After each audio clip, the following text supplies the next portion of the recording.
Pues muy buenas tardes. Vamos a dar inicio a nuestro conversatorio acerca de la reflexión estética para la comprensión del espacio ciudadano. Antes de iniciar y presentar a quienes estarán ahora acompañándonos, que igual ya no es necesaria la presentación porque todos formamos parte de esta comunidad académica de la UX Digital, les quiero comentar que estamos desarrollando un proyecto dentro de la Vicerrectoría de Educación Virtual y Mixta, que le hemos llamado Círculo de Lectura, precisamente teniendo como base esa reflexión estética en esa situación, en ese momento, pues reflejada o desarrollada para la apreciación del arte contemporáneo. Pero a partir de estas discusiones que hemos tenido ya durante varios meses, nos hemos dado cuenta, los que no, por supuesto, no estamos inmersos en este tipo de discusiones desde el punto de vista sobre todo de la filosofía de la estética, que la verdad es que discutir desde esta perspectiva muchas de las cosas cotidianas que parecería que no tenían relación con esto, es bien interesante y además nos da elementos no solo de análisis, sino incluso de experiencia, de vivencia personal. Entonces, por eso quisimos traer esta conversación a esta jornada académica, porque nos parece que es una beta, al menos confieso en lo personal, por mí no explorada, que nos puede dar cierta luz de cómo empezar a plantear ya no solamente en términos académicos, sino también personales, espirituales, emocionales, nuestra vivencia en el mundo y nuestro enfrentamiento, confrontación hacia estas problemáticas que vivimos. Entonces, en función de esto, vamos a iniciar este conversatorio hablando precisamente de esa parte más estética, ¿no? Que es lo que hemos considerado, concebido como tal, algunos de los planteamientos o puntos de partida para la discusión, pero la queremos enfocar hacia el espacio ciudadano. ¿Por qué razón? Pues porque cuando nosotros hablamos de los estudios organizacionales, hablamos de las organizaciones como entes propios, digamos, con características y elementos que podemos estudiar. Está integradas las personas, está integrado el individuo, pero independiente de ellos incluso. Y en el espacio ciudadano parece ser que es el espacio privilegiado para que la acción colectiva, para que la suma o el conflicto de estas presencias individuales se pueda desarrollar. Hay también un concepto que me gusta mucho, que es el de paisaje urbano, que tiene que ver precisamente con una visión muy posmoderna del asunto. Es decir, las interrelaciones o las maneras en que nosotros nos relacionamos en los espacios públicos se van modificando constante y permanentemente. Se van haciendo distintas, pero además con identidades y significados y símbolos también diferentes, que nos permiten a lo mejor entrar a una comprensión un poco más amplia o más contextual de lo que está pasando con esas acciones colectivas, con esa suma de individuos. Se dice que en la posmodernidad vivimos un individualismo exacerbado, pero también vemos como contrapartida pues toda esta suma de acciones, de banderas, de propuestas que no necesariamente, digo, casi todo genera un conflicto, pero que no necesariamente son en un sentido negativo de violencia o de dominio, sino también propuestas que son bastante interesantes de considerar. Entonces, a partir de este primer planteamiento, vamos a empezar a discutir esto que hemos titulado la reflexión estética como una forma de comprensión del espacio ciudadano. Un espacio ciudadano que estamos concibiendo como un espacio democrático, un espacio de interrelación de puntos de vista y de, pues sí, confrontación y acuerdos y negociaciones o también de ejercicio de poder en distintos tramos y distintos niveles. Para hacer esta discusión, yo me voy a permitir moderar este conversatorio. Claro que solo es una conversación. Están con nosotros el doctor Rubén Darío Jiménez Rosado, quien es miembro de nuestro claustro académico, así como el doctor César García Soberano, vicerrector de Educación Virtual y Mixta de nuestra universidad. Entonces, si gustan, le doy la palabra primero a Rubén para que empecemos con esta conversación.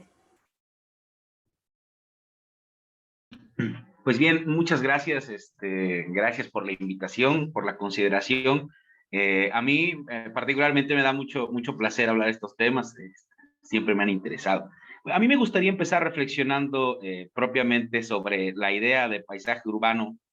Bueno, hay que tener en cuenta que ya dentro de la propia palabra paisaje, que es de hecho un galicismo del francés paysage, ¿no? Que significa pays, que, bueno, digamos que en nuestra alma moderna lo traducimos como país, pero regularmente se refiere a un pueblo, a un lugar, pero también un campo abierto, y después el sufijo ash, que significaría desde algún lugar, es decir, mirar hacia algún lugar en específico desde un lugar específico. Es decir, la palabra paisaje ya de suyo contiene la idea de experiencia.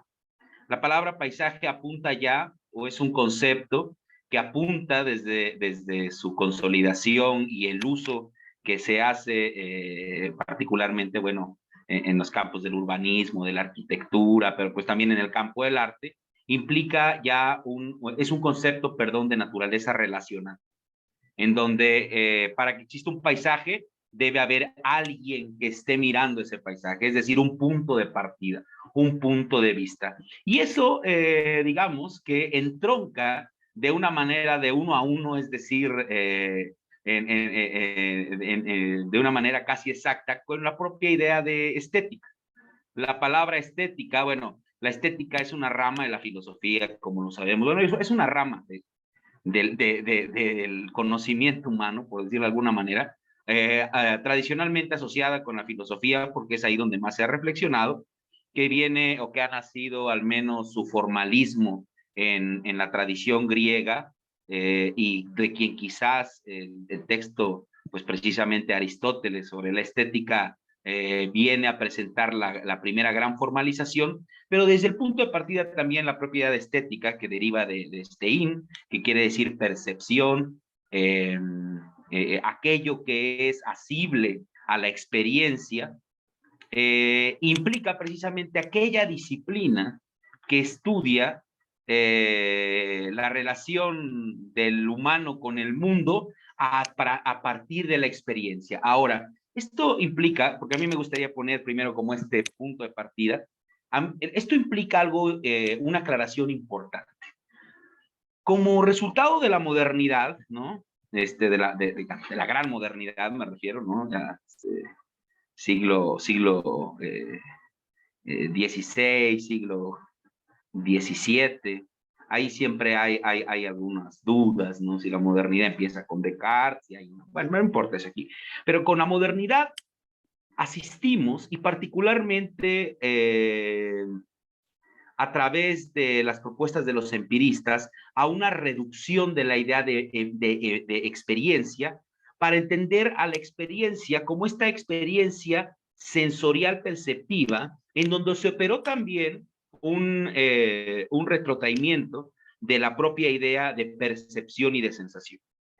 A prácticamente aquellas informaciones, al input por las vías sensoriales, olfato, gusto, vista, oído y tacto. Ahora, en la Grecia antigua y después precisamente en las antípodas de la posmodernidad, hay un regreso a las tradiciones antiguas, en donde la idea de experiencia no se refiere tanto, fíjense, a el modo de adquisición de ciertas informaciones, es decir, no tanto al input informativo, sino que la idea de experiencia se refiere a esa cualidad sintética que tiene todo humano, que permite que, vamos a pensarlo de esta manera esquemática, dos cosas que en el mundo están colocadas, digamos, sin ninguna relación, nosotros las podamos relacionar. Y si nosotros lo pensamos, es prácticamente esa también la naturaleza del conocimiento. Entonces, ¿cuál sería el particular, fíjense, de la estética? Que no solamente relaciona las cosas que están en el mundo, sino que, a diferencia de la ciencia, que relaciona las cosas en el mundo, pero siempre abstrayendo al relacionador, pensemos en el científico, el pensador, el filósofo, el intelectual, el tecnólogo. En el caso de la estética, es esta relación precisamente sin obviar el papel del sintetizador. Es más, dando la condición sine qua non, ¿no? En la cual, sin el sintetizador, sin el humano, no habría experiencia. Y por lo tanto, la propia idea de experiencia estética muchas veces deviene una especie ¿cómo se le llama? Pues como de reiteración, ¿no? Porque ya la propia idea de estética asume la experiencia. Entonces, a mí me gustaría empezar con ese punto de partida. ¿Qué propongo a partir de ahí? Esta idea. Hablar del paisaje urbano, entonces, implica hablar de aquellas experiencias que atravesamos como humanos al habitar la ciudad. Pero hay algo aquí muy importante que me remite a mí a un pensador que a mí me gusta mucho, que es Ignaz Meyerson, y él planteaba algo interesante. Él decía, las obras humanas, es decir, pensemos en una banqueta, una carretera, una cancha, una casa, una obra de arte, no están, una vez que han sido paridas por el humano, adquieren una cierta independencia y muchas veces adquieren un carácter dominador sobre la experiencia humana.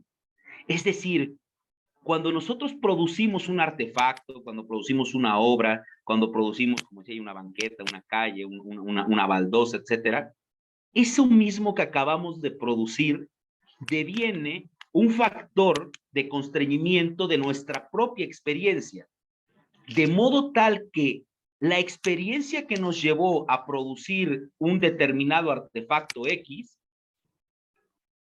cuando está nacido ya ese artefacto X, ya da nacimiento a otra experiencia Y que nunca puede ser retrotraída a la experiencia X. De modo tal, y eso nos lleva pues a las propias ideas de evolución cultural, es decir, no hay un modo como de independizarnos de nuestras obras. Entonces, hablar de paisaje urbano habla precisamente de todas esas condiciones de constreñimiento mutuo entre humano y obra, humano y ciudad, y particularmente humano y urbanidad, porque la urbanidad es también una forma de habitar o de cohabitar con otros muy particular, en la cual se encuentran, como decía la doctora Rebeca, muchos factores que nosotros hoy suponemos prescriptivamente que necesita toda sociedad moderna. Inclusión, pluralidad, multiculturalidad, etcétera. Cosas que quizás, y muy particularmente en el contexto latinoamericano, no se dan en los entornos urbanos, en los entornos rurales, perdón.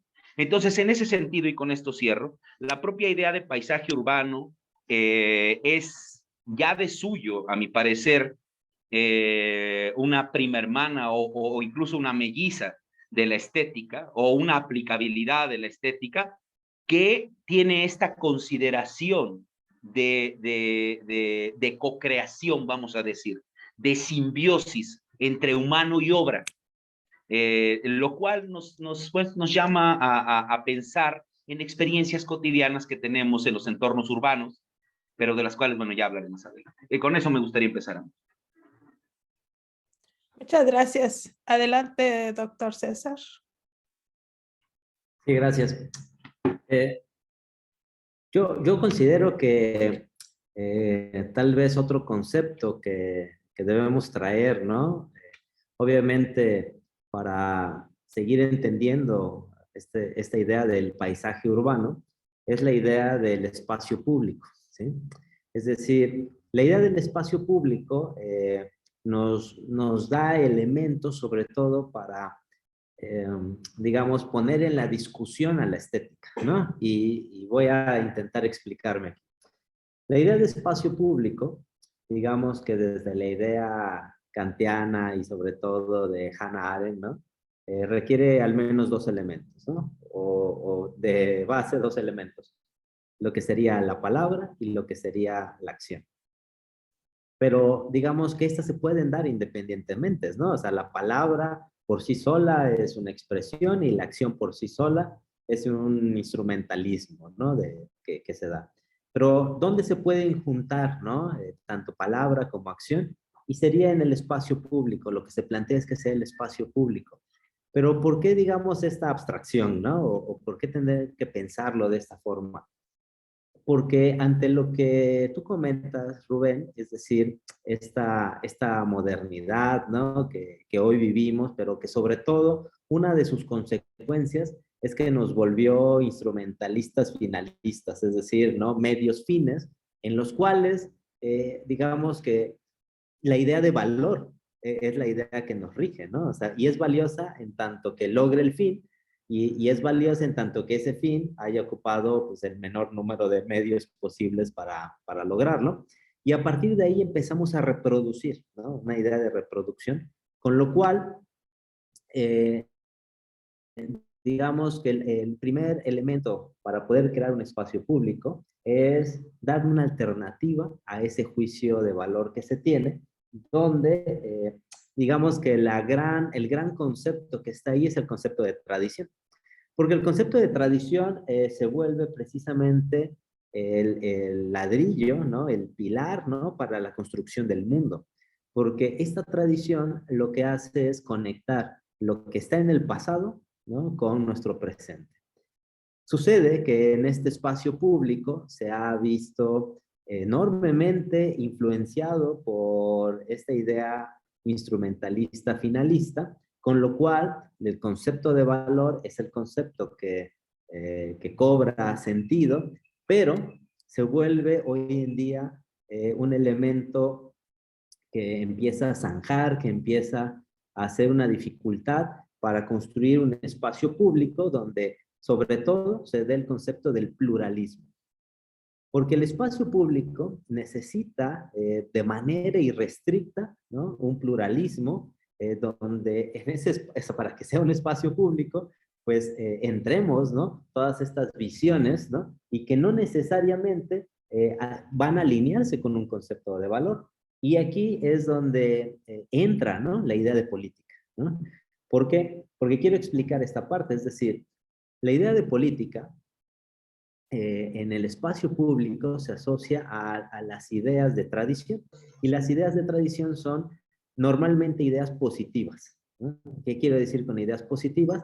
Ideas aceptadas, ideas correctas, ideas verdaderas, ideas buenas, es decir, no solo tiene un elemento ahí ontológico, o sea, más bien tiene un elemento ontológico, ético, ¿no? Moral, ¿no? Obviamente, pero también epistémico, ¿sí? Y en ese sentido, lo establecido, la tradición, que es algo positivo, se vuelve lo correcto, se vuelve la verdad, y entonces, ¿sí? Ahí es donde empezamos a tener un problema para el espacio público, ¿sí? La idea de estética, en este caso, vendría a ser la opción, ¿no? que tendremos precisamente para decir, no, o sea, no necesito respetar ese pasado, no necesariamente necesito ese pasado para construir la idea de mundo que yo tengo, o sea, la idea de realidad. ¿Por qué? Porque la idea de estética en este sentido se vuelven precisamente estos criterios en los cuales yo me estoy basando para apreciar, para disfrutar, ¿sí? Un primer gran elemento, ¿no? Que decía yo, es la pluralidad. Y a partir de esta pluralidad, esta política, ¿no? Que indudablemente tendrá ideas ahí, elementos de poder que no se pueden rechazar, empieza sobre todo o podemos empezar a sostener que puedes empezar a tener un gusto por ejemplo, sobre la sabiduría, sobre la paz, sobre la sana convivencia, sobre el bienestar, pero no donde el bienestar tiene una idea irrestricta de cómo lograrlo, ¿sí? Porque creo que esa es la parte que hoy en día está como haciendo crisis, ¿no? Es decir, la idea de bienestar, ¿no? Es un poco el American Way Life, ¿no? O el Best Way, ¿no? Que se tiene. Claro, si tengo una casa, un coche último modelo y aparte lo puedo cambiar cada 2 o 3 años, ¿no? Me puedo ir de vacaciones, ¿no? Etcétera, etcétera. Empieza a ser la idea dominante de bienestar. En casos muy prácticos, es decir, bueno, el bienestar, esa es una forma que puede adoptar el bienestar, pero no es la única forma que debe adoptar el bienestar. Y ahí es donde el pluralismo empieza a funcionar. Es decir, no solo soy una persona solvente, pues porque me puedo endeudar, ni siquiera comprar realmente, ¿no? O sea, de pagar, sino porque me puedo endeudar 10 veces por encima de lo que gano en un año, ¿no? Sino también esta idea de bienestar, decía, puede ir variando, puede cambiar, y de pronto pensemos en una idea de buena vida, que no necesariamente alguien tenga que estudiar hasta 3 doctorados, ¿no? Es más, ni siquiera hasta la licenciatura, ¿no? Alguien puede estudiar carrera técnica, ¿no? Sostener un nivel de vida, no necesita trabajar las 12 horas, ¿no? Que normalmente se están trabajando.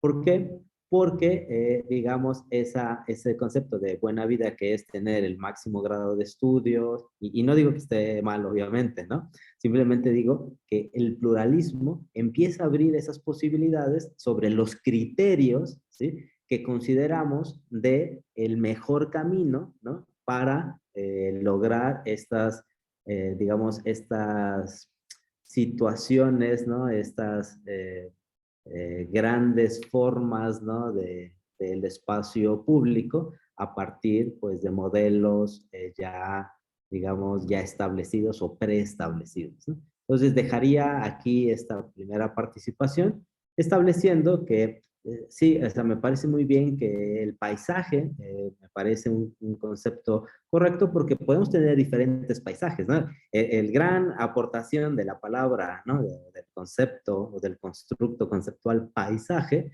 es porque no hay uno, ¿no? O sea, hay una diversidad, o sea, hay una pluralidad, ¿no?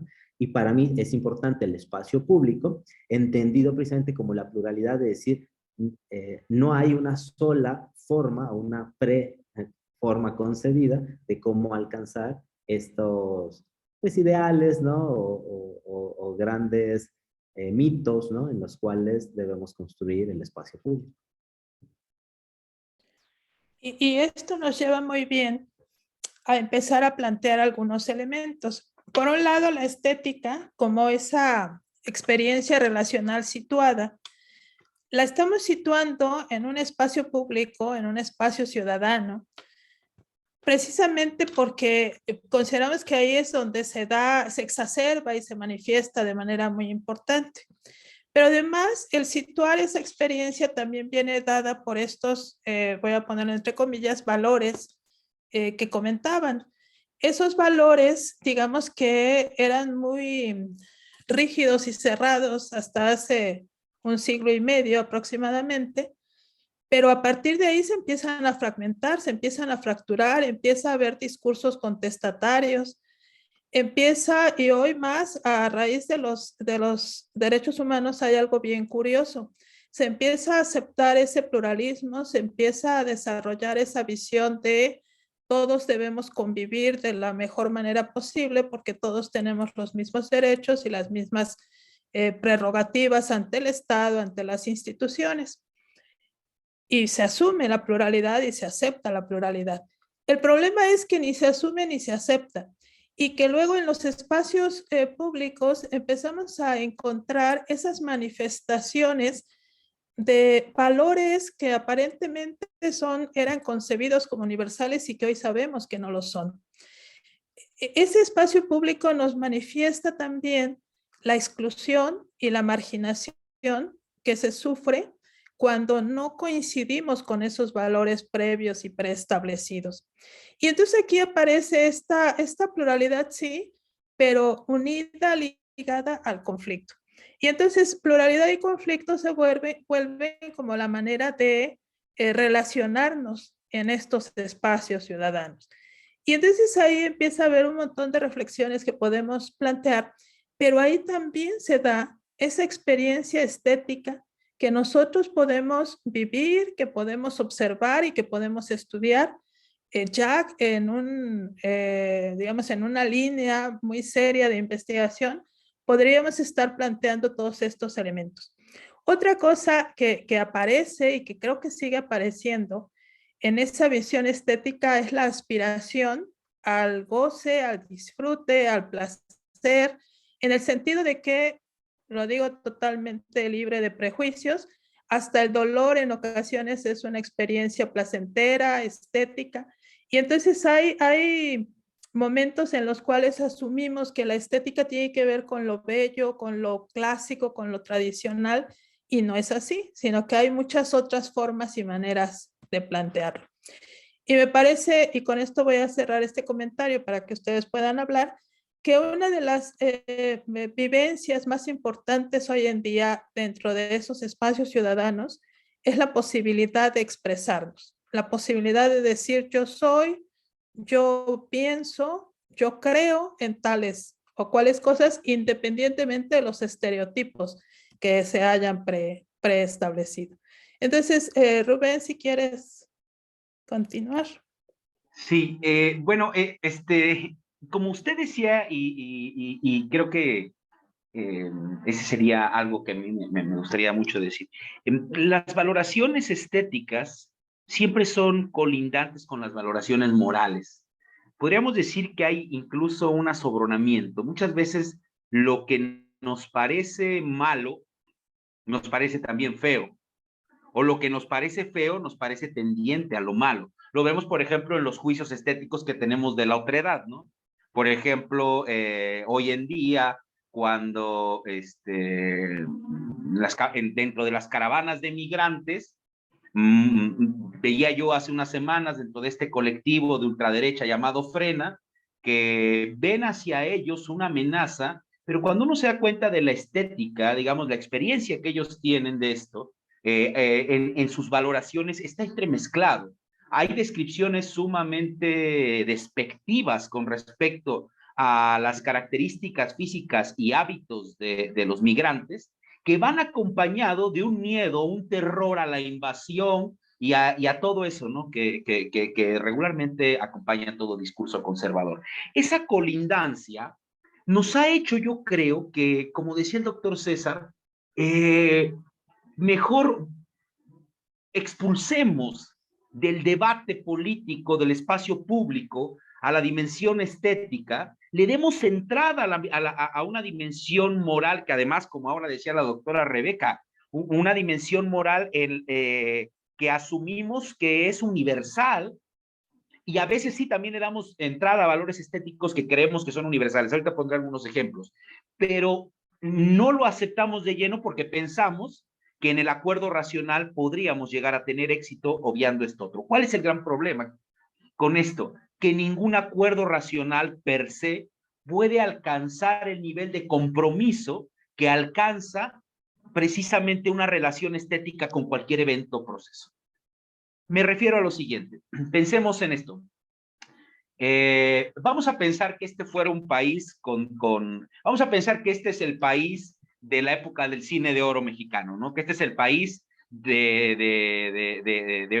las películas de Pedro Infante, como, ¿no? De Pepe el Toro, en el cual, pues, digamos, hay una pobreza, pero hay una pobreza además, como lo llamaba Carlos Monsiváis, una pobreza digna, o una pobreza dignificada e incluso romantizada. El pobre se siente orgulloso de ser pobre. Ahora, en ese espacio, las valoraciones estéticas podrían ser, no sé, el tipo de vida, el tipo de arquitectura, el tipo de diseño de interiores de una casa de clase baja, pues podría parecerle una aberración o un espacio digamos, incómodo a una persona que no está acostumbrada a esa estética. ¿Por qué? Esa sería la primera pregunta. Porque él no ha habitado ese espacio y no ha tenido en ese espacio ese conjunto de relaciones afectivas que nos permite entender relaciones estéticas.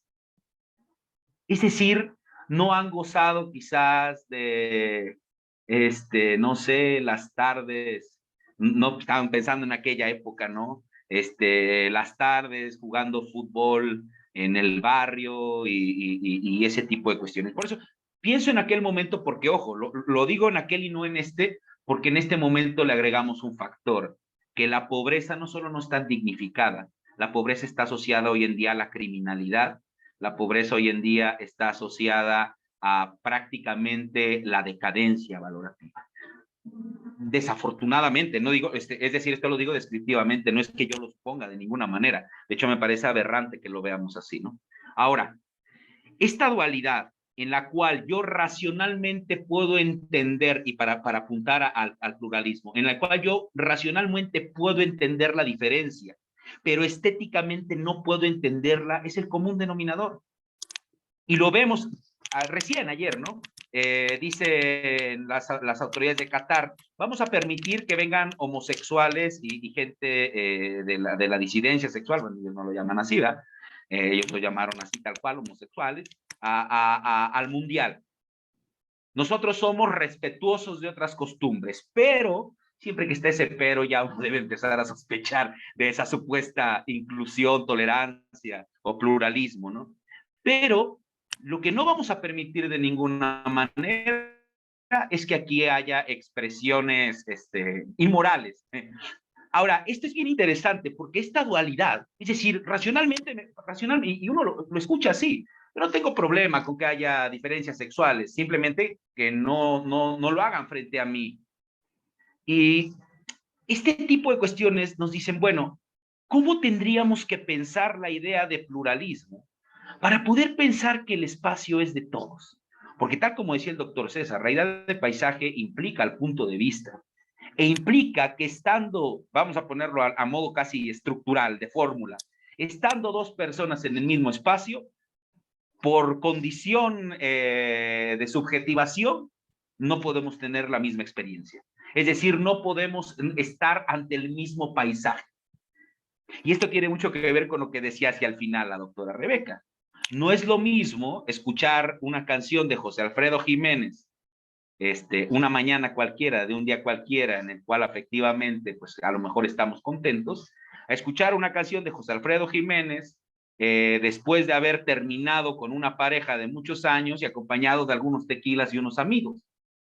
La misma experiencia cambia, pero ahora pongamos que pongamos dos casos. No sería lo mismo estar sufriendo de la pérdida de una pareja de muchos años y estarlo sufriendo en horario laboral a estar sufriendo eso acompañado de unos tequilas y José Alfredo Jiménez. El propio dolor puede, no solo deviene soportable, deviene un factor de goce, como lo llaman en el psicoanálisis. Es un concepto que aquí nos va a servir mucho. La idea de goce en psicoanálisis es esto: aquello que disfrutamos, pero que a la vez que disfrutamos nos causa dolor. Néstor Brownstein, un psicoanalista argentino-mexicano, pone esta analogía, es como el picante, como el chile, ¿no? El picante, cuando lo estás comiendo, te está molestando, pero a la vez no puedes dejar de comerlo porque te está dando mucho placer. Entonces, ¿cómo podríamos nosotros, bien, es que este es yo creo que incluso el gran desafío de las democracias al futuro, poder comprender eso, poder aceptar que el modo, que digamos el paisaje en esa necesidad subjetiva que tiene ya su propio planteamiento, ¿cómo podríamos hacer que una convivencia pase o traspase, el pluralismo traspase el discurso racional, que es necesario, por supuesto, la institucionalización, que es necesaria, por supuesto, pues solamente, y que llegue, perdón, a ser un compromiso individual, pues solamente dándole cabida en la discusión al factor estético? Pero darle cabida al factor estético es darle cabida a expresiones, vamos a llamarlo así, porque no solo se dan en enunciaciones. De hecho, las enunciaciones parecen ya ser posteriores a la experiencia estética. Son algo así como la lápida de la experiencia. Pero, ¿cómo podríamos darle paso a experiencias que permitan precisamente, vamos a decirlo así, asumir que cuando yo estoy en este espacio y tú estás en este espacio, estamos pensando dos cosas distintas y que ambas tendrían que ser legítimas en algún sentido? Entonces, bueno, con lo que quiero concluir esto que estoy diciendo es que, pues, para que pueda haber un pluralismo, además de toda la mediación, ya como ya decía yo, institucional, política, eso político no puede seguir más sin considerarlo afectivo. Y de hecho, pues lo vemos hoy en día en los movimientos políticos cotidianos, ¿no? Cuando se habla, por ejemplo, de digna rabia, la rabia que dignifica, por ejemplo, los movimientos de los sin tierra, ¿eh? De hecho, las propias expresiones sin tierra, digna rabia, son expresiones que parece que hasta se pueden sentir, ¿no? Y ahora darle cabida a estos conceptos en un campo tan quisquilloso y tan modernista como el ámbito político, pues por supuesto que genera al menos escozor, ¿no? Gracias. Tenemos ahí una pregunta de Facebook sobre si la estética está relacionada con experiencias vividas. No sé si alguien quiera comentarla y ahora... Sí. Pues sí, de hecho, es lo que estábamos diciendo un poco, que la estética está completamente relacionada con experiencia. No quiere decir que toda experiencia sea estética. Ojo, es decir, podemos tener experiencias no estéticas, como, pues no sé, podría ser un sonido que está, por ejemplo, ahora yo aquí tengo prendido un ventilador. Ese ventilador está como un sonido, como se le llaman, como un ruido sordo, se le llama. Es algo bien interesante los conceptos que tienen que ver con los sentidos. Hasta que yo no le ponga atención, puede estar sonando, es decir, físicamente las ondas de sonido están llegando a mí, pero lo puedo omitir, así como el sonido de las lámparas blancas de los lugares en los que ahora estamos, ¿no? En algún punto dejamos de ser conscientes, pero sí.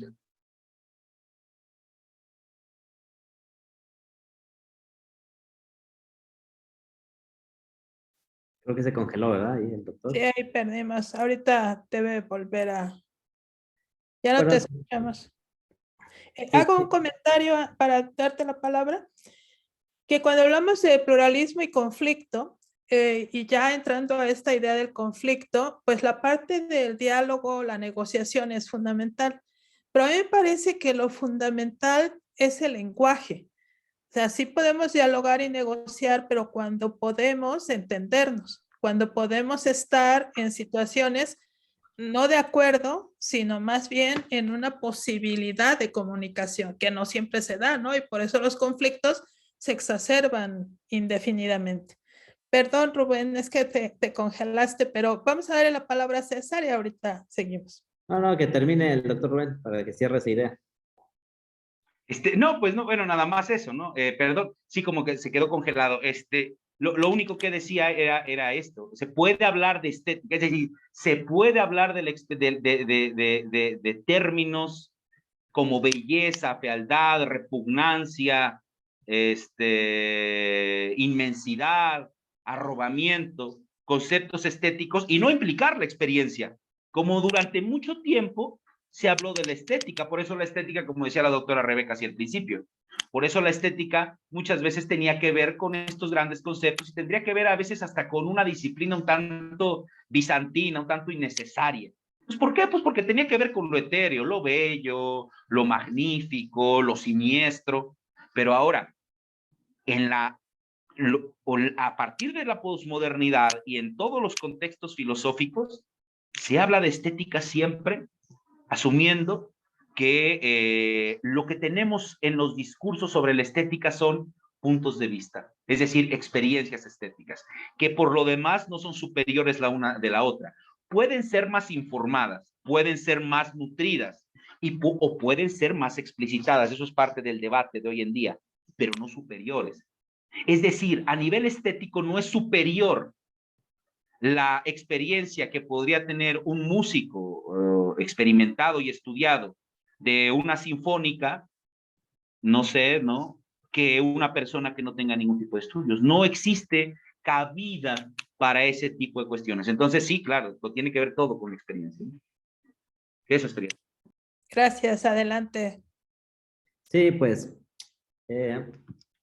lo que creo aquí es que si la pregunta, ¿no? Dice si la estética está relacionada con experiencias de vida, de hecho, la estética está relacionada con el gusto, ¿no? Que eso es algo de entrada y que ese gusto nos va a generar precisamente estos juicios, porque son juicios, ¿no? Sobre las experiencias de vida. Y pero como decía el doctor Rubén, ¿no? No todas las experiencias de vida son experiencias estéticas, ¿no? Se construyen estas experiencias estéticas. Y aquí, digamos, retomando el tema, lo que me gustaría pensar es, o preguntarme, ¿no? Sería, entonces, la estética, ¿cómo nos puede ayudar, ¿no? En este espacio público, ante estos paisajes, ¿no? Pero sobre todo en esta política, ¿no? En este relacionarnos, ¿no? Ahorita la doctora Rebeca decía, claro, la pluralidad, ¿no? Existe de la mano del conflicto, ¿no? O sea, pluralidad es entender también al conflicto, ¿no? Son aristas, ¿no? De una misma moneda, ¿sí? Que están ahí vinculadas. Y que metodológicamente a lo que nos lleva para que puedan convivir es la negociación. Y la negociación es muchas veces aceptar, voy a ponerle en términos de ganar o perder, dicotómicamente, ¿no? Aceptar que la pérdida, ¿no? O perder, y que aceptar que ganar, pues serán cuestiones circunstanciales, ¿no? Sobre todo que nadie va a ganar eternamente ni nadie va a perder eternamente, ¿sí? Bajo esta idea, lo que tendríamos que retomar, ¿no? En el espacio público y ante los paisajes, es una idea que también Arendt, ¿no? Nos maneja, que dice, es que tendríamos que ser espectadores del mundo, ¿sí? Porque dice, algo así dice, como que un mundo sin espectadores, pues sería algo muy parecido a un desierto. Y en este sentido, pero ¿cómo podría yo estar en este espacio público ante esos paisajes, pero sin pensar? La estética no quita el pensamiento y eso es algo importante. Lo que pasa es que lo primero que te pide es que ante estas problemáticas uno pueda observar, dice ella, desinteresadamente, ¿no? Ese es un primer requisito, o sea, ser espectadores, estar observando y estar observando desinteresadamente. eh, en el café de hace rato decía el doctor Arellano, pues nadie puede ser, digamos que objetivo en ese sentido, es decir, solo que voy a reconocer que veo el mundo con estos lentes, ¿no? O sea, el estar consciente de tus lentes empieza a cuidar esa parte de ser un observador desinteresado. Ahora bien, dicho esto, esto nos lleva a pensar que hay dos racionalidades. Una racionalidad que se le llama determinante, que es la que estamos nosotros ocupando, que establece Kant, ¿no? Y otra racionalidad que se le llama racionalidad reflexiva, que es la que se propone, ¿no? En esta situación del espacio público. La racionalidad determinante tiene un esquema lineal, lógico, ¿sí? Deductivo, que es la que va a ocupar la ciencia, pero este pensamiento reflexivo, racional reflexionante, ¿no? Que se podría entender, lo que hace es que parte de uno, ¿sí? Parte de uno y lo que busca principalmente sí es entender desde esta parte estética o este juicio reflexionante, es que parte de uno y que en este caso intenta otorgar categorías, pero sin conjeturas. No discierne, más bien estima, ¿sí? Y eso lo que hace es que vuelva al sujeto sobre sí, pero siempre pensando en el otro porque está considerándolo, porque está siendo un espectador, ¿sí? Y eso nos genera o nos resuelve, ¿no? Unas dicotomías que pone otro tipo de pensamiento. ¿Qué dicotomías? Es, decía el doctor Rubén, bueno, sobre la otredad, ¿no? O sea, no, yo no puedo, ¿no? Solo pensar en la otredad, o sea, solo en el otro, pero tampoco puedo nada más pensar en mí, ¿no? La teoría de juegos pone bastantes juegos que muestran las consecuencias de estas situaciones. Y entonces, a partir de ahí, es un punto donde prima sobre todo el sentido común, ¿sí? Eh, empezamos a opinar sobre cómo entendemos ese paisaje, cómo entendemos esas situaciones, ¿sí? Pero obviamente también pensando en el otro, en la otra edad, en relación con nosotros, ¿sí? Y en ese sentido, esta mentalidad, ¿no? Que es una mentalidad que Kant le llamaba mentalidad ampliada, ¿no? ¿Por qué es una mentalidad ampliada? Porque estoy también considerando, no a todos, porque es imposible considerarlos a todos, pero sí estoy pensando en el otro, ¿no? Y a partir de ahí, lo que retomamos es una posibilidad de pensar desde un punto de vista de los demás. O sea, yo estoy pensando desde un punto de vista de los demás, a partir del cual voy a emitir un juicio. Y eso implica una comunicación que se le puede llamar una comunicación anticipada del otro. ¿Por qué? Porque ya estoy asumiendo, claro, lo que yo asumo ahí en el juicio reflexivo es que también este juicio no es un juicio, por eso no se llama determinante, no más bien es un juicio que se va a mover y que necesita ser flexible y que se va a ir adaptando por esta misma idea que han planteado ustedes, ¿no? Rebeca, Rubén, del paisaje, ¿sí? Y a partir de ahí, la estética como concepto se vuelve un concepto de la comprensión, donde, decía, empieza a juntar dos cosas interesantes para construir un espacio público, la palabra, ¿no? Y la acción, ¿sí? De lo que estamos haciendo. Entonces, yo lo que diría es que este juicio reflexionante es, digamos, ya una, no puedo negar mi instrumentalismo, ¿no? Pero ya es una herramienta, ¿no? Ya se vuelve una herramienta precisamente que está facultada, bueno, más bien está habilitada, ¿no? Por la facultad del gusto y que solo puede existir en tanto que exista la posibilidad de un acuerdo con los demás, no con todos, pero es que ya sabemos, ¿no? A través de los estudios organizacionales, ¿no? Sobre todo con un autor que, Pida Olson, ¿no? Que la acción colectiva es una utopía, o sea, nunca vamos a estar todos, ¿no? De acuerdo para ir al mismo lado, ¿no? Al mismo lugar. Entonces, ahí está la importancia precisamente de que existan los espacios públicos donde hagamos estas reflexiones, estos juicios, este juicio reflexionante, eh, y claro, pues se irá cambiando. Y en ese sentido, cuando dicen, ¿por qué entonces hablar de política?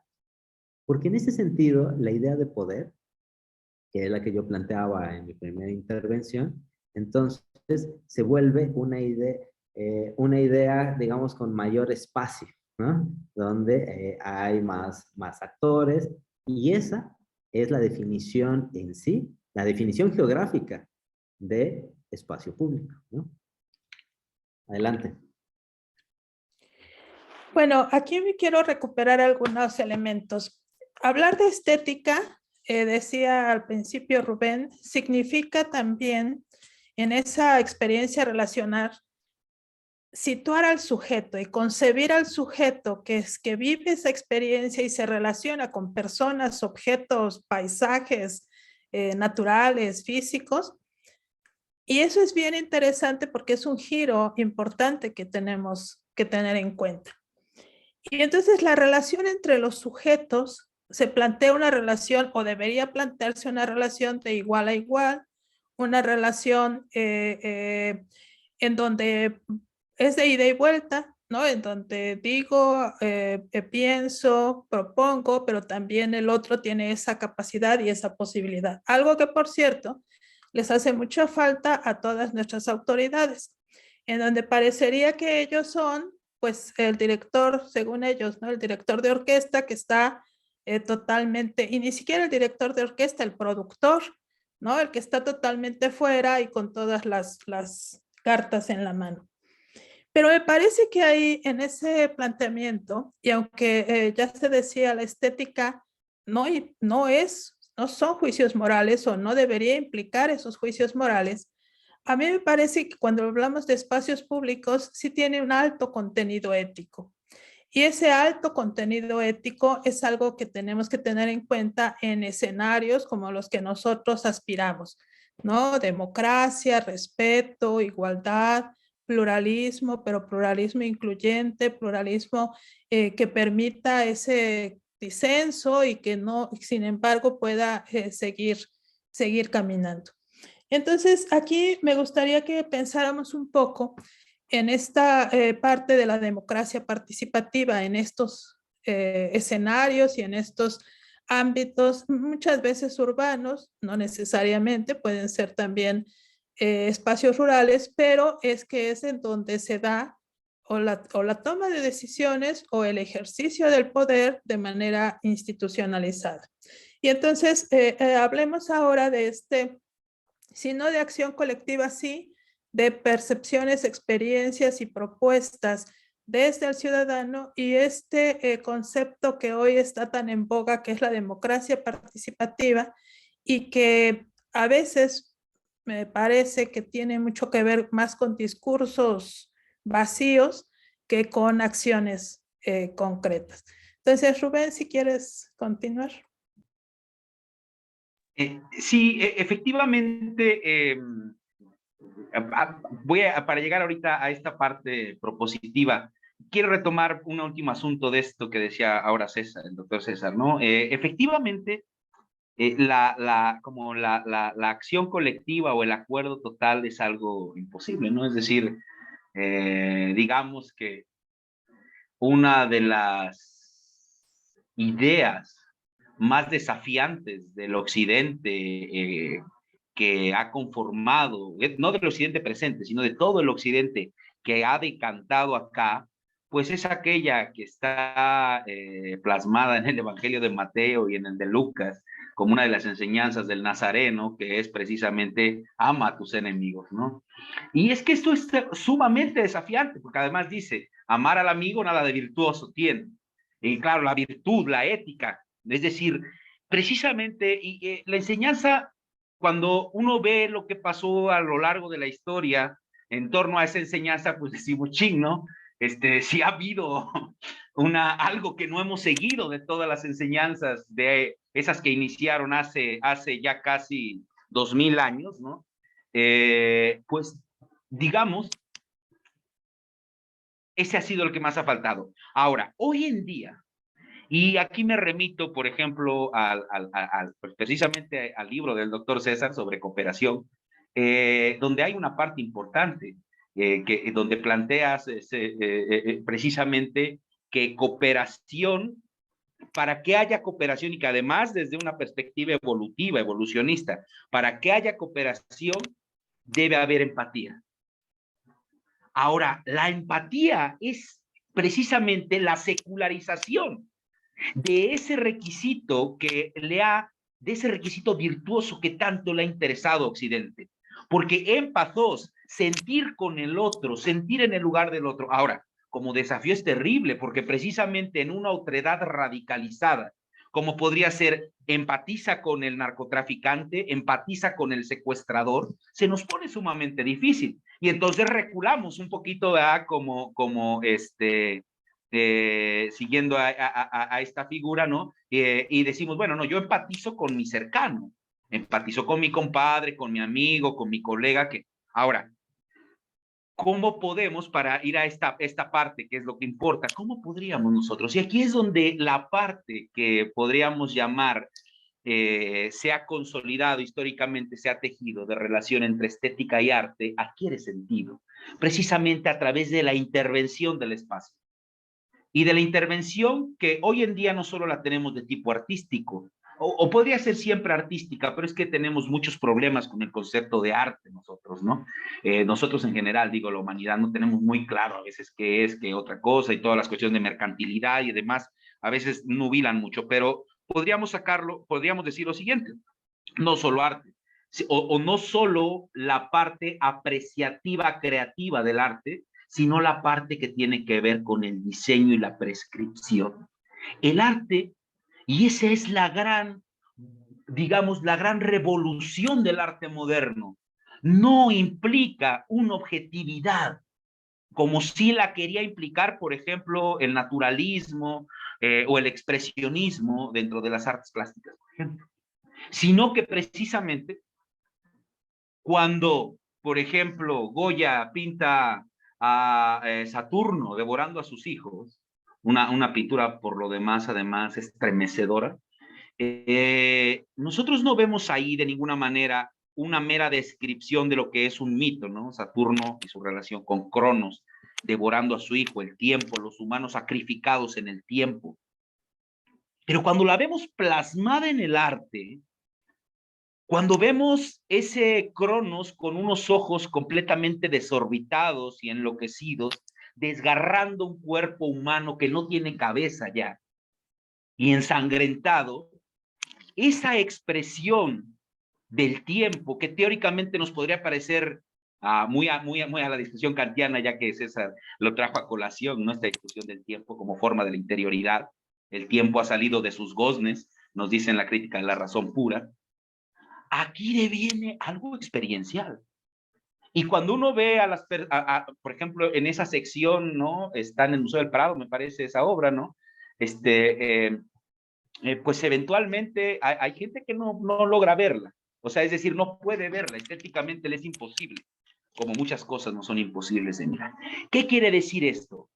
Que hay una manera de intervenir el espacio que puede conjuntar factores comunes de la experiencia, porque yo bien dije hace rato, no hay una experiencia que sea igual a otra, pero eso no quiere decir que sean radicalmente distintas. Y lo vemos en las experiencias estéticas cotidianas. ¿Qué pasa cuando vemos un puestecito callejero que está lleno de gente? Suponemos que es un lugar que guisan bien, porque porque hay mucha gente.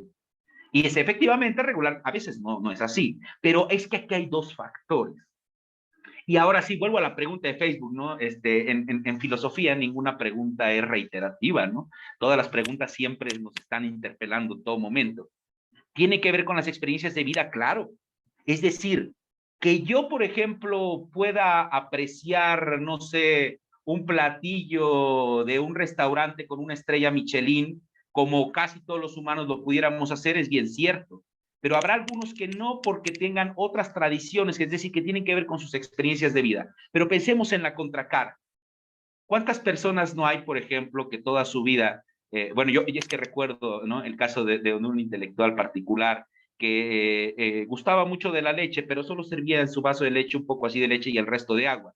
Había vivido una pobreza en su niñez muy radical, en la cual pues así bebía la leche en su casa y se convirtió en un gusto y se convirtió en algo que él además ya atesoraba como un recuerdo de su madre, pero no como un recuerdo en el sentido explícito, sino como toda esta experiencia.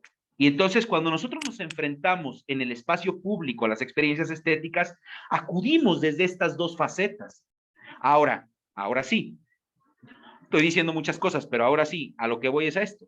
Si nosotros consideramos esta parte prescriptiva, esta parte de diseño que pretende generar experiencias más o menos comunes, pues sí podríamos decir que habría una relación muy íntima entre la propia confección del espacio urbano, la intervención del espacio urbano, con fines precisamente que abonen a, primero, la colectivización de experiencias que puedan dar paso a la empatía y luego a la cooperación. Efectivamente, nunca va a ser esto un logro total, porque hay un factor que podríamos llamarlo un factor de fuga, también para estar con los lenguajes artísticos, ¿no? Un factor de fuga que siempre está supuesto en cualquier antropología que encontremos, es decir, en cualquier descripción de lo humano en la historia, que tiene que ver con la contradicción humana. La vemos ya muy temprano en la descripción platónica, el ser humano es un ente jalado por dos caballos, uno blanco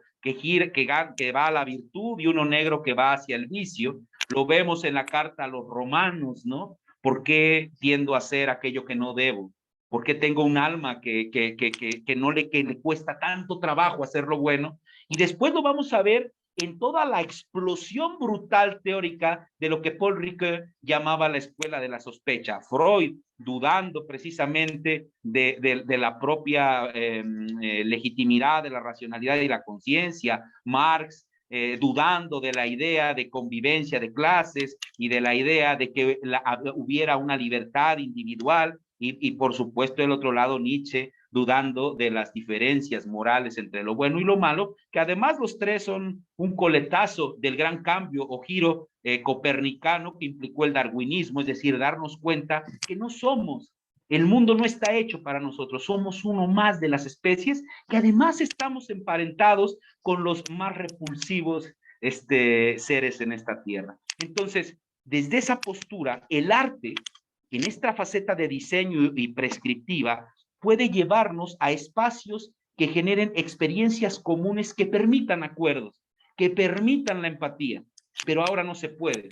Pensemos, por ejemplo, Santa Fe en la Ciudad de México. De un lado tenemos prácticamente un paraíso al estilo de cualquier ciudad de primer mundo, o quizás todavía más sobrado. Y del otro lado, cruzando una cuadra, tenemos prácticamente un caos absoluto. ¿Cómo podría aceptarse un pluralismo que además está atravesado de injusticia e inequidad, ¿no? Entonces yo creo que ahí es donde esta visión estética apela a esta faceta de diseño, esta faceta interventiva en los espacios, interventiva por lo tanto en las experiencias, que podría generar esta acción social en algún punto, ¿no? Eso sería lo que yo tengo que decir. César, si gustas, y ahí mientras les invito a que lean, hay una pregunta en el chat, pero vamos, César, a tu intervención.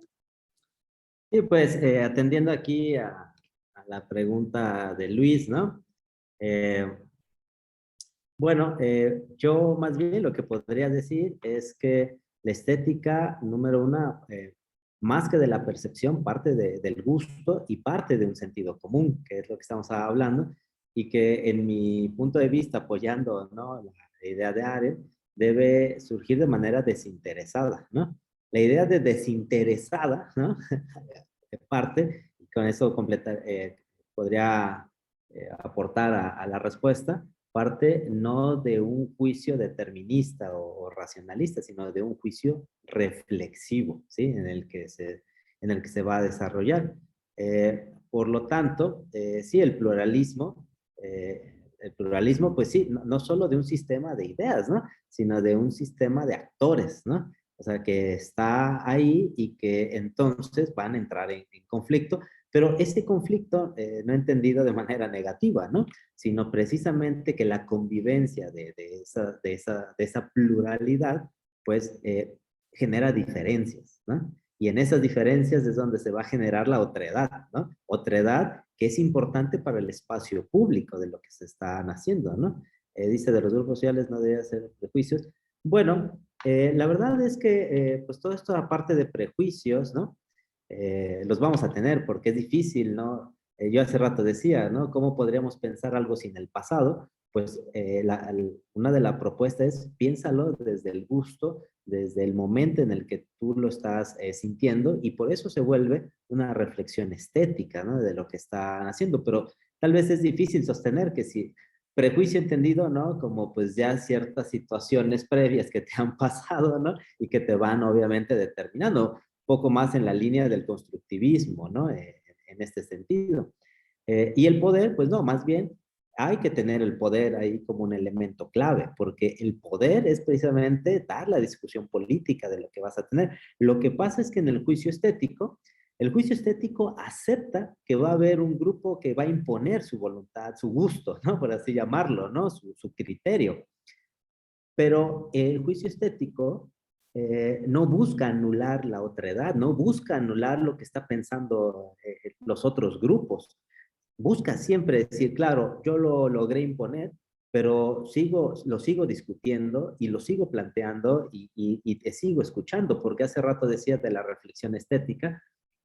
Voy a intentar hacer como tal un esfuerzo por ponerlo más claro, ya les quedó claro, pero cuando se dice que la reflexión estética es una reflexión que parte de la consideración de los otros, ¿no? Pero parte de mí, ¿no? De mi gusto, lo que está queriendo decir es que, decía Rubén, ¿no? Si vemos cualquier cuadro, y yo lo veo desinteresadamente, es decir, desde una perspectiva de la inutilidad, ¿no?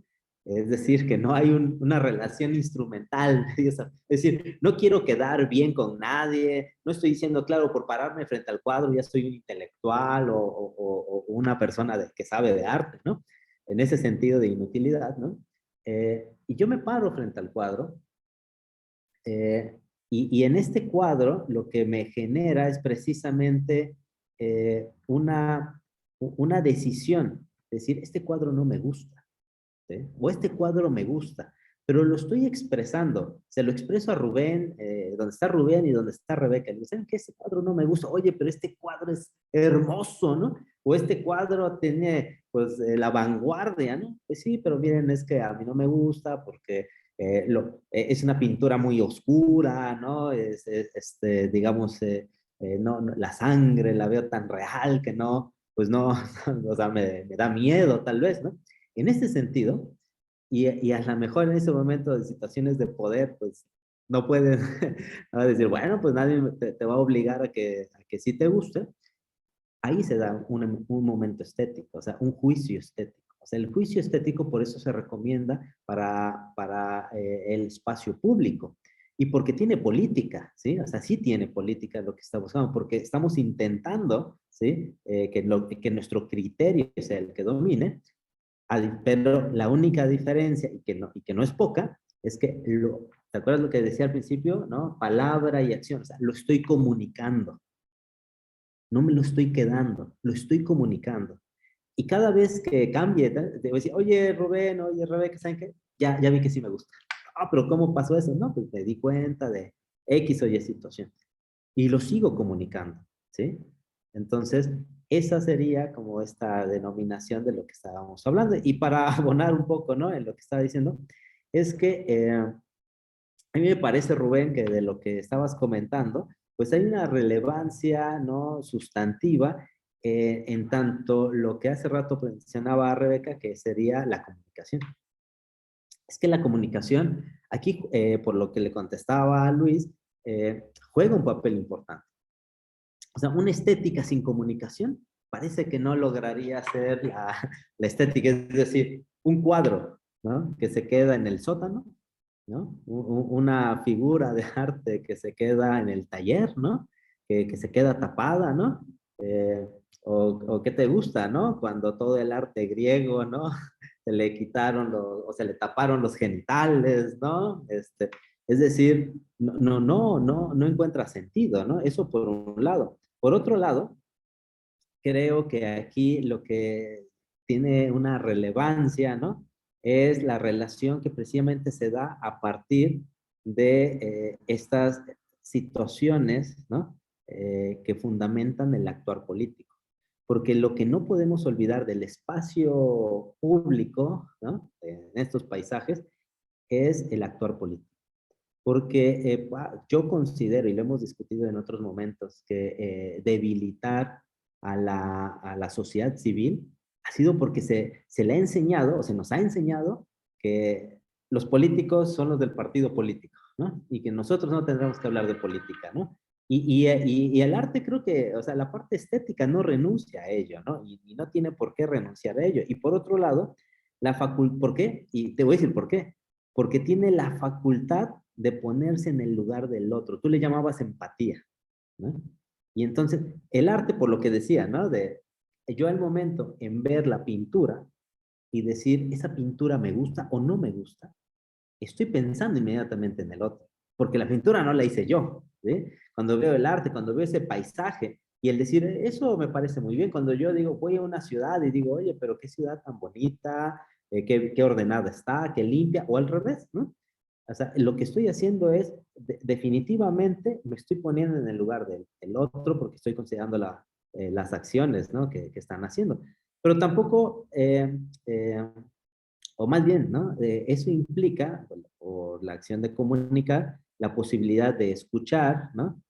Y de compartir. O sea, yo diría, sí, la comunicación, porque te tiene que dar la posibilidad de escuchar la palabra, ¿no? Del otro, ¿sí? De la otra edad, pero por otro lado, la de compartir. Por eso en la respuesta que le daba a Luis, digo, es que la parte estética necesita compartir.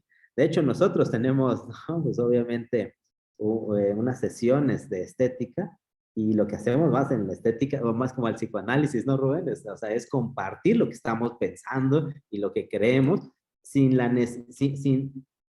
sin un fin.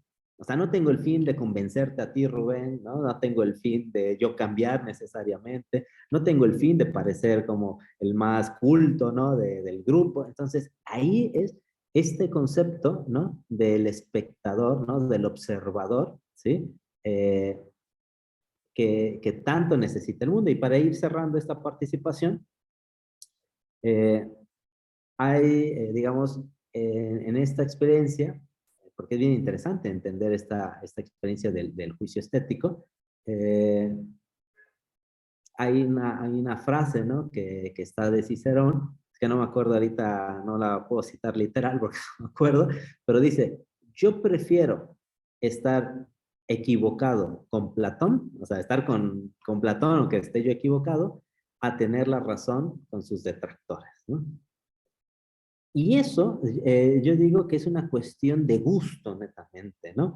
De inutilidad, ¿no? O sea, no me interesa el tema de la verdad, del conocimiento, del juicio correcto, de lo bueno, de lo malo, lo que decía ahorita la doctora Rebeca, ¿no? Es decir, de entrada, esta decisión estética, ¿no? A través del juicio y de la reflexión, ¿sí? Del juicio reflexivo, digamos, sí tiene un elemento político, pero su primer elemento es la inutilidad, ¿no? Entendida la inutilidad como un poco del rechazo a todo este planteamiento de modernidad, ¿no? Que planteaba Rubén desde el inicio, de que todo debe tener un fin, obviamente debe tener un medio, debe ser eficiente, debe ser correcto, ¿no? Y yo sé que es fuerte porque decir que tenga un criterio de inutilidad es Dios mío, pero este hombre se va a perder, ¿no? Entonces yo aquí cerraría esta participación, ¿no? Gracias. Si quieres hacer un comentario, Rubén, sobre la pregunta, para luego ya pasar a nuestros comentarios finales, por favor. Sí, sí, muy breve. Sobre esta última parte, a mí me gustaría ir más bien de abajo hacia arriba. Es que dijo ahorita el doctor César una expresión que me parece que esta es una gran expresión para entender esto, encontrar sentido. El sentido no es algo que se dé en los árboles, no es algo que se produzca, es algo que se encuentra efectivamente en dónde, pues en el encuentro, con qué, con el mundo, con el otro, pero sobre todo desde el sentido tiene que ver con una experiencia que está caracterizada por una teleología, por una especie de fin, por una algo que da una visión, una totalidad, una idea de deber, una idea de alegría, una idea de belleza. Eso es sentido. A mí, por ejemplo, que no las desprecio, me encantan, desafortunadamente soy muy parco para ello, pero con las matemáticas yo no tengo experiencias estéticas con ellas, sé que muchos colegas sí, y qué bueno, los envidio, ¿no? Pero yo, por ejemplo, al ver una operación aritmética, o sea, hay un sentido racional ahí, pero a eso no le llamaríamos sentido. Hay más bien, hay una expresión, una operación aritmética es un enunciado, a final de cuentas. Y en tanto enunciado, pues tiene las características de un enunciado. Puede ser verdadero, puede ser falso, puede ser falaz, etcétera. Pero no necesariamente tiene un sentido personal. Ahora, si ya partimos de esta idea, para que exista cooperación, pluralidad, convivencia en un espacio público, se requiere precisamente de encontrar sentido común. Yo diría que este asunto de lo bueno y de lo malo, que es muy importante, pero no hay que expulsarlo, sino que hay que entenderlo como algo que siempre está abierto a negociación. El gran problema es cuando no queremos, no aceptamos argumentos y no aceptamos las experiencias en torno a lo bueno y a lo malo. El asunto es pensar que hay una tabula rasa universal que nos diga qué es lo bueno y qué es lo malo. Y ese ha sido el gran problema. Nos cuesta trabajo desprendernos precisamente de los pensamientos totalitarios y colonizadores que han atravesado la historia y que la siguen atravesando. Hoy en día también existen, ¿no? Por ejemplo, este culto enfermizo a la delgadez que lleva a muchas personas al suicidio, a la patologización a través de la bulimia, la anorexia, la vigorexia, la obesidad. Digamos, de alguna manera, el gran problema es que no abrimos a la discusión ese tipo de valores, como tampoco abrimos los estéticos. Parece que lo feo es feo, siempre y en todo lugar. Pero yo soy un Wittgensteiniano en ese sentido, soy un pragmático del lenguaje, y creo que el lenguaje cotidiano nos va dando cuenta de que nosotros realmente no nos sentimos muy cómodos siendo así, de radicales, de universalistas, de formalistas.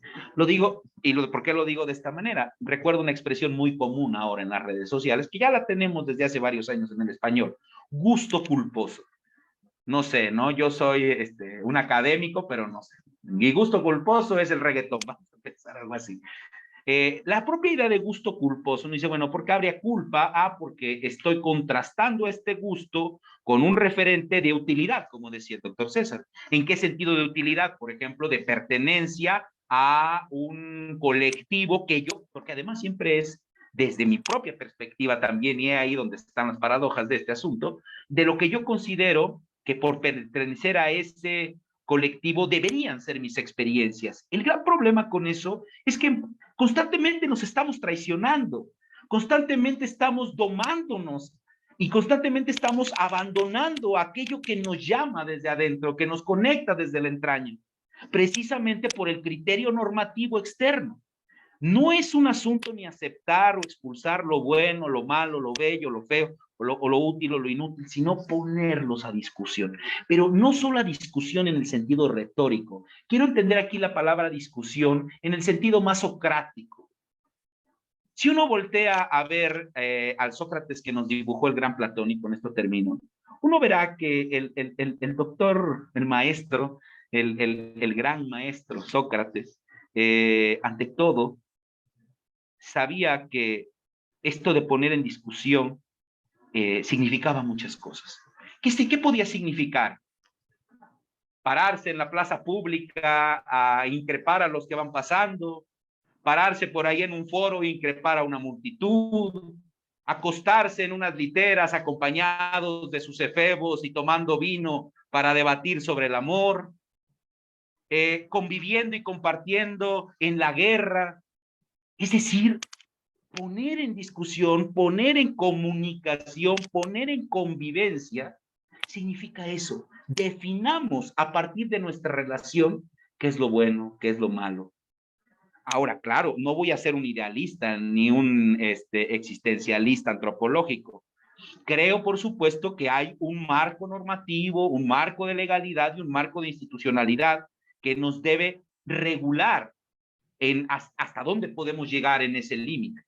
En ese ponerse de acuerdo. Pero,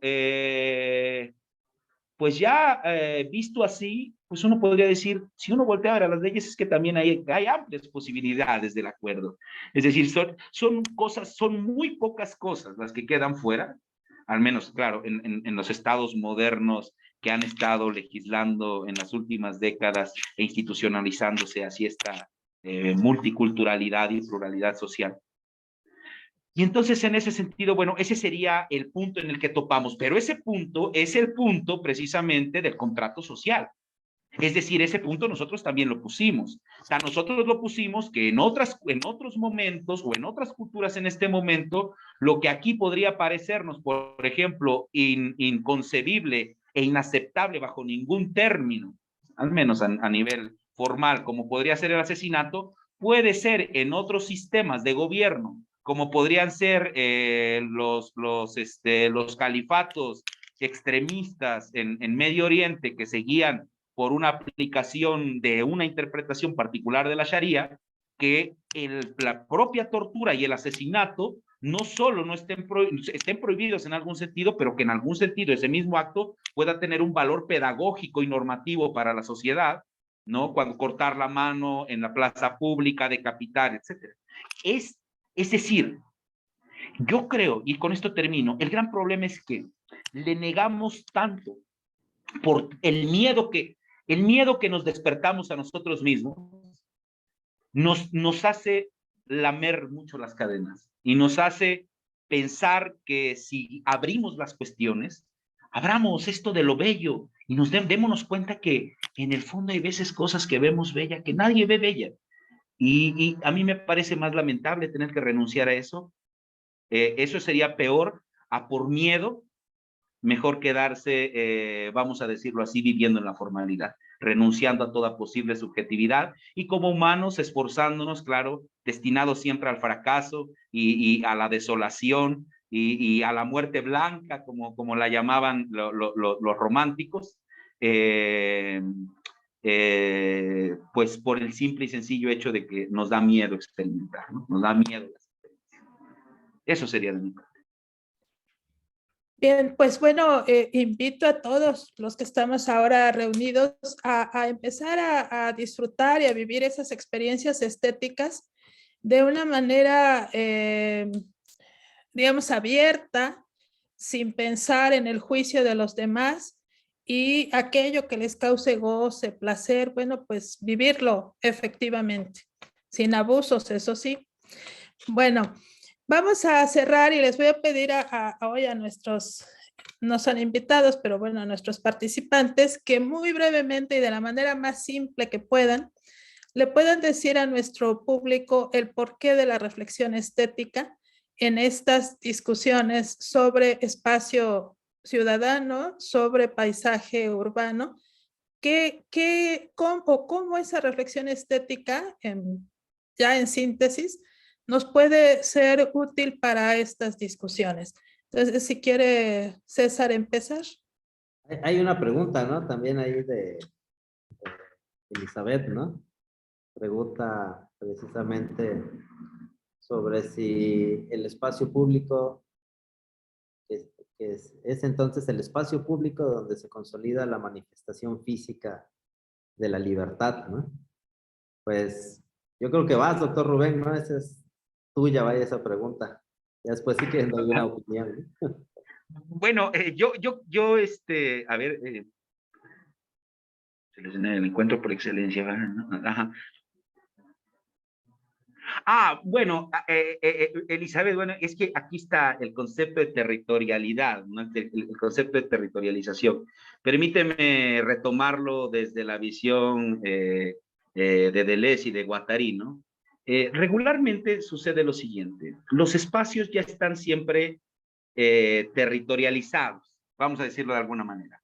Es decir, no todos los espacios, por supuesto, porque además el mundo es infinito.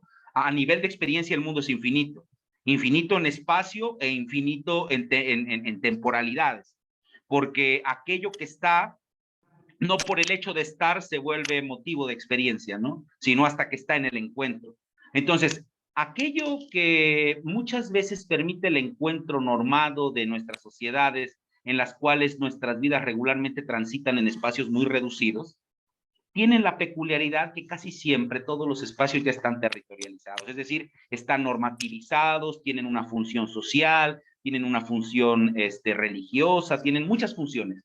Y entonces cuando llegamos a esos espacios, en tanto individuos o en tanto colectivos, regularmente esa territorialización, pues digamos, ya no solamente la asumimos, la hemos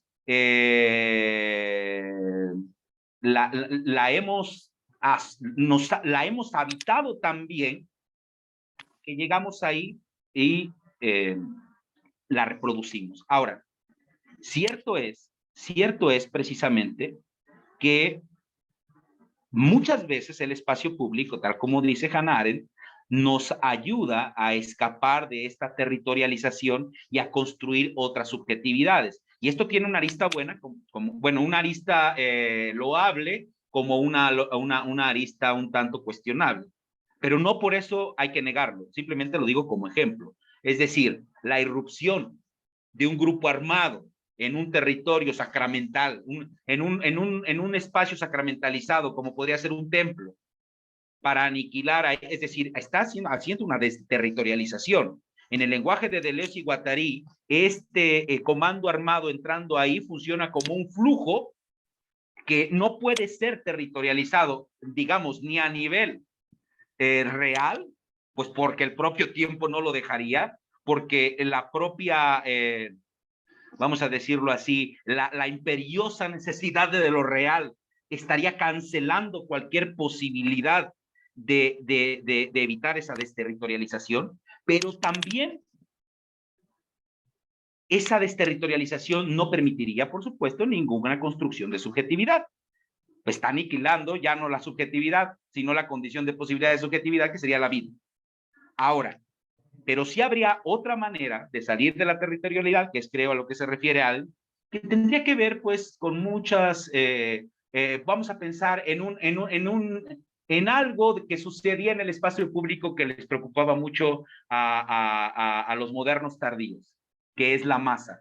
El concepto de la masa, no sé si ustedes han por ahí escuchado algo sobre lo que reflexionaron mucho Sigmund Freud, Elias Canetti, Gustave Le Bon, Herder. Es decir, la masa se empezó a pensar dentro de un proyecto que se llamó durante mucho tiempo la Volkerpsychologie, ¿no? La psicología de los pueblos, como una especie de entidad, vamos a decir, sinergética, en donde se convertía la masa humana es más que la sumatoria de los individuos de esa masa y adquiere ciertas particularidades. Y siempre se pensó que la masa era irracional, tendiente a la omisión de toda individualidad, etcétera.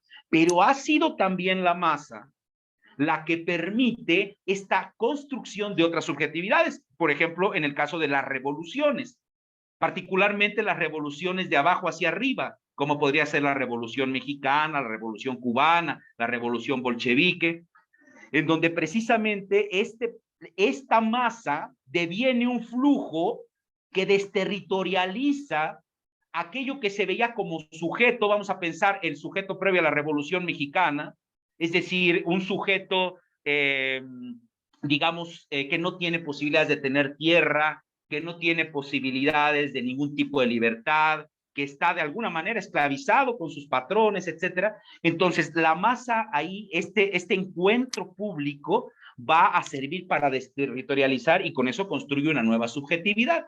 La subjetividad revolucionaria, recordemos, está muy caracterizada por la importancia que le va a dar al lugar y al espacio, a la tierra. De hecho, la frase del general Emiliano Zapata, que parece como conjugar todo eso, pues ya la conocemos. La tierra es de quien la trabaja, que implica esa nueva subjetivación a través del reparto de las tierras, que después va a dar nacimiento al agrarismo y a otras subjetividades que se han venido de una y otra. Ahora sí, en ese sentido, efectivamente, el encuentro en el espacio público podría servirnos, pero podría no. Por eso di estos dos ejemplos. Ahora sí, si la pregunta es, si ahí es en el espacio público donde se manifiesta físicamente la libertad, sí, y no solamente sí, yo creo que sería el único espacio. Ahí me gustaría ponerme skinneriano, en más allá de la libertad y la dignidad, Burrus Frederick Skinner, el gran conductista, odiados por muchos porque no lo leen, porque es magnífico, dice algo interesante. La idea de libertad individual no es solamente una contradicción, sino que es una aberración. Una aberración que además la posmodernidad ha asumido, y ha asumido con mucho cariño. No importa si yo no tengo posibilidad de tener vida fuera de mis horarios laborales, no importa si no puedo compartir con mis allegados momentos de alegría, de fiesta, estos que permiten construir experiencias. No importa si no tengo posibilidad de acceder a una vivienda, a salud, a seguridad social, yo puedo ser libre aquí. Esto nadie me lo va a quitar. Dice Skinner, es que eso es una aberración, que eso es un discurso que ha surgido de la dominación precisamente. La libertad solamente se ejerce en el espacio público. Es por eso que la gran tendencia de la posmodernidad es hacer todo público, incluida la sexualidad, porque claro que lo es. Ahí donde yo decido que la normativa de mis actos sexuales, por ejemplo, de elección de pareja, son lo que dicta un libro escrito hace 2000 años o una institución que norma de una manera fáctica, porque hoy no lo norma a nivel de ley, al menos no en nuestro espacio, y yo asumo eso sin quererlo, estoy asumiendo una reducción del espacio público. La división entre lo público y lo privado, por eso siempre ha sido tan maniquea, tan sujeta a ejercicios de poder sumamente abusivos, porque el límite entre lo público y lo privado lo vamos poniendo en distintas épocas, en distintos lugares, ¿no? Entonces yo creo que más que tener una respuesta a lo que preguntas, María Elizabeth, creo que estas reflexiones podrían ponernos en alerta que sí, por ahí habría que ir, pero también hay que tener cuidado, porque lo vemos hoy en día con la cultura de la cancelación, ¿no? De pronto, efectivamente, el escenario del encuentro público puede conducir a la omisión de algunos grupos, que ahora se nos antoje necesaria esa omisión, pero ya sabemos, si le damos espacio a la omisión y le empezamos a normar, cuando los juegos de poder cambien, a lo mejor el que va a ser omitido y cancelado voy a ser yo. Entonces, por eso esos discursos muchas veces son peligrosos. Cuando no hacia el futuro, no hay que ver hacia el futuro, hay que ver hacia el pasado, porque mucho de esto ya lo vivimos. Entonces, sí creo que por ahí podría ir la reflexión, ¿no? Gracias, eso sería. Gracias. César, vamos a cerrar. Sí, yo, digamos que ante lo último que has pedido, doctora, ¿no? Que tiene que ver con el porqué de la reflexión estética, un poco también creo que se puede relacionar con esta pregunta, ¿no? de Elizabeth, es que, digamos, si tendríamos que darle un sentido, ¿no? a libertad, ¿no? ¿Cómo podríamos entenderlo? Porque efectivamente, digamos, es un concepto, ¿no? Que se puede volver escurridizo, ¿no? Y que por otro lado, digamos, que más que consolidar, digamos, sería la palabra que no ocuparía en el espacio público, porque lo que se consolida, ¿no?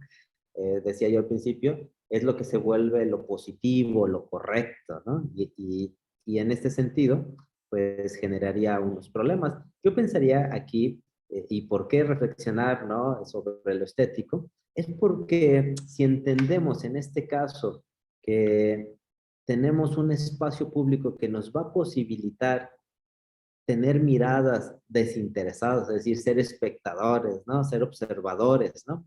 Observadores desinteresados o que saben mirar, ¿no? De manera desinteresada. Esto debe, digamos, número uno, el espacio público, asegurar, digamos, las condiciones mínimas, ¿no? de subsistencia que son primordiales precisamente. ¿Para qué?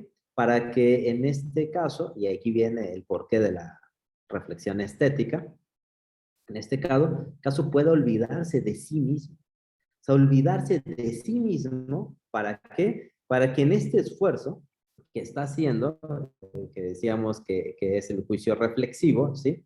Tenga la posibilidad de disfrutar lo que es un goce estético, ¿no? Que es a partir del gusto, ¿sí? De lo que va a hacer, y aparte de una idea de inutilidad, ¿no? No de la idea de utilidad, sino de la idea de inutilidad. Y a partir de esto es posible, mientras te puedas apartar de lo cotidiano, del consumo, de la sociedad de masas, ¿no? Que explicaba Rubén muy bien, ¿no? Y entonces a partir de ahí se dé un espacio, ¿no? Público, una sociedad, ¿no? En la cual se tenga elementos o rasgos de un pensamiento que no necesite adaptarse, que no necesite repensarse, pero que sirva precisamente esta reflexión estética como un pensamiento donde lo inútil, ¿no?, le quede poco territorio. De lo que decía Rubén, ¿no? Es decir, donde ya lo inútil sabemos que le queda poco territorio y debe ganar más territorio, ¿no? En el sentido opuesto de los prejuicios o de los juicios preestablecidos, más que los prejuicios, ¿no? De las formas preconcebidas, de los caminos elaborados, de las ideas de consumo, ¿no?, ya garantizadas, reconocidas y aceptadas, de las ideas de verdad, ¿no?, que se están dando. Y ahí es donde precisamente en este tiempo, en esta sociedad, si se vuelve ese nuestro espacio que quede asignado para la búsqueda pues de lo necesario, a lo cual terminamos o determinamos, ¿no?, acceder a él por el gusto, donde ese gusto en esta reflexión, ¿no?, este juicio reflexivo incluye pensar en el otro a partir de lo que yo estoy haciendo, creo que en ese sentido, pues el espacio público se ve enriquecido por el gusto del paisaje, porque entonces el paisaje es el elemento que nos empieza a dotar precisamente de esta individualidad en la sociedad y construye una sociedad, porque el paisaje ya es la sociedad que estamos. Y que a partir de esta expresión, sin buscar una utilidad, es decir, no porque me conviene, no porque me da estatus, ¿sí?, sino simplemente porque es una experiencia estética que estoy viviendo ante él. Y esto, aparte, nos puede garantizar, ¿no?, o ayudar a contar siempre con el elemento de pluralidad y obviamente de conflicto. Es que el conflicto es sano. En este sentido, el conflicto es sano. Hoy vemos, ¿no?, muchas expresiones de nuestros dirigentes políticos, ¿no?, que dicen, bueno, si no estás de este lado, ahora sí que si no estás conmigo, estás contra mí, ¿no? Y esas son las polarizaciones que terminan por liquidar el espacio público. Y si liquidamos de esa forma el espacio público, pues obviamente tendremos cada vez menos posibilidades de expresar, de discutir, de disentir, ¿no? Entonces, si libertad lo entendemos de esta forma, claro, el espacio público es quien nos va a garantizar este sentimiento y obviamente el camino estético, pues será un camino para en concreto, para la pluralidad y el conflicto, ¿no? Esa sería mi aportación. Muchísimas gracias. Muchas gracias. En Facebook, la doctora Isabel Soberano, nuestra rectora emérita, nos envía saludos, también por allá se los regresamos, así como al doctor Hernández Campillo, quien también nos sigue por ese medio. Rubén, 2 minutos para cerrar. Acuérdense que sigue otro conversatorio todavía en un momentito. No, pues suscribo lo que dice el doctor César por completo. Efectivamente, el espacio público es la única condición de posibilidad también de la estética. La estética no puede ser tampoco algo privado, porque la estética necesita de la pluralidad de experiencias. Y en ese sentido yo apuesto, y con esto muy breve cierro, pues a asumir un tanto la propuesta ética, ya que los traje a colación a Deleuze y Guattari, de entender al otro como una posibilidad rizomática, es decir, al otro como una posibilidad de abrirme yo mismo hacia recovecos que no necesariamente necesito que vayan hacia abajo, pueden mantenerse en la horizontalidad y permitirme a mí expandirme. Y en la medida en la que yo, como decía muy bien el doctor César, me mantenga en este ámbito de lo inútil, me mantenga en este acto de lo libre, porque lo libre es un prescriptivo, nunca es un descriptivo. Mientras me pueda yo mantener ahí, hay posibilidades de la experiencia estética. Y podríamos tener por último entonces a la experiencia estética como el gran sensor de la pluralidad de una sociedad, de un espacio público.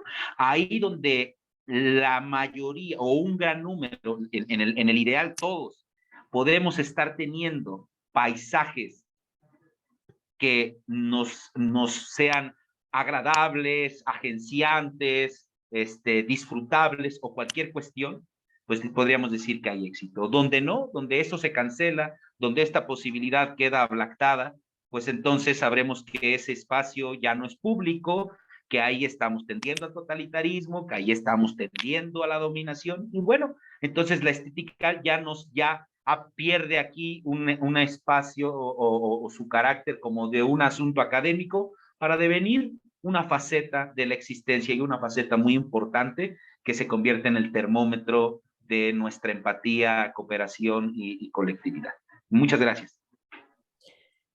Pues muchas gracias. Creo que nos queda pendiente discutir, no ahora, pero sobre la reflexión.